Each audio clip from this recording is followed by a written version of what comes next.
नमस्कार, मेरा नाम है ऋषभ सजवान और आप लोग देख रहे हैं दी लोकसभा। आज एक ऐसा किस्सा आपको सुनाने जा रहा हूं जिसका जिक्र बेहद ही कम जगह पर किया गया है। तो बिना ज्यादा बात किए सीधा शुरुआत करता हूं उस किस्से के बारे में। 1990 की गर्मियों का वक्त था। दो युवतियां रेलवे सेवा प्रशिक्षण के लिए ट्रेन में सवार होकर लखनऊ से दिल्ली जा रही थी। उसी कोच में दो सांसद भी यात्रा कर रहे थे, लेकिन इन दोनों सांसदों के 12 से 14 सहायकों ने इन दो लड़कियों के साथ बेहद बदसलूकी की और यहाँ तक कि उन पर अश्लील और अभद्र टिप्पणियां भी की। लड़कियां डर और गुस्से से कांप गई और जैसे तैसे रात काटी। वे गुंडा द्वारा शारीरिक रूप से नुकसान पहुंचाए बिना अगली सुबह दिल्ली पहुंची। हालांकि वे भावनात्मक रूप से बेहद टूट गई थी। उनमें से एक लड़की इतनी आहत हुई कि उसने अहमदाबाद में होने वाले अगले स्तर की ट्रेनिंग के लिए ना जाने का फैसला किया। इसलिए एक रुक गई और दूसरी अहमदाबाद के लिए रवाना हो गई। अहमदाबाद जाने के लिए यह एक रात की ट्रेन थी और रिजर्वेशन की पुष्टि नहीं हुई थी। उसे और उसकी अन्य दोस्त को टीटी से अनुमति लेने के बाद ट्रेन में चढ़ना पड़ा।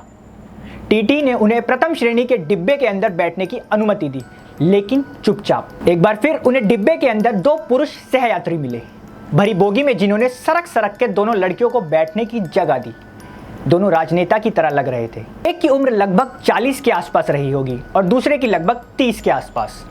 पुरुषों ने अपना परिचय गुजरात के भाजपा नेता के रूप में दिया। कुछ देर बाद चारों के बीच राजनीति चर्चा होने लगी।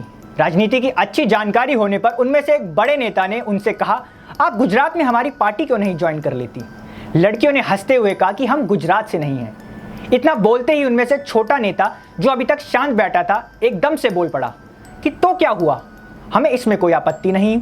हम नए टैलेंट का अपने राज्य में बेहद स्वागत करते हैं। इसके बाद 4 वेजिटेरियन थालियां आई। चारों लोगों ने शांति से खाना खाया।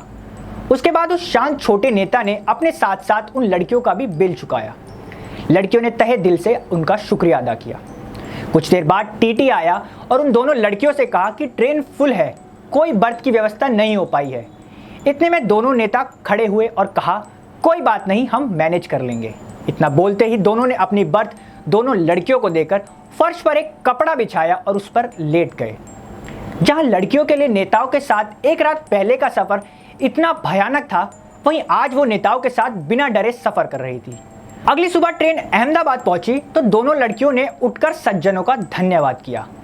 एक सज्जन ने महिलाओं से कहा कि गुजरात में कभी भी किसी भी प्रकार की समस्या होने पर वे उनसे संपर्क कर सकती हैं, लेकिन चूंकि ये रेलवे सेवा द्वारा तय की गई यात्रा थी, इसलिए लड़कियों ने विनम्रता से मना कर दिया। उनमें से एक महिला ने उनको अपना नाम अपनी डायरी में लिखने के लिए कहा। एक सज्जन ने डायरी ली, नाम लिखे और चले गए। 2 नाम थे वो। क्या थे वो नाम? एक नाम शंकर सिंह वघेला और दूसरा नरेंद्र मोदी।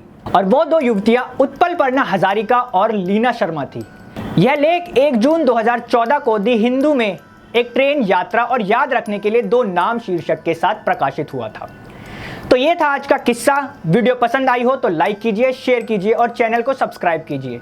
मिलूंगा एक नए किस्से के साथ, तब तक के लिए जुड़े रहे हमारे साथ और देखते रहिए दी लोकसभा।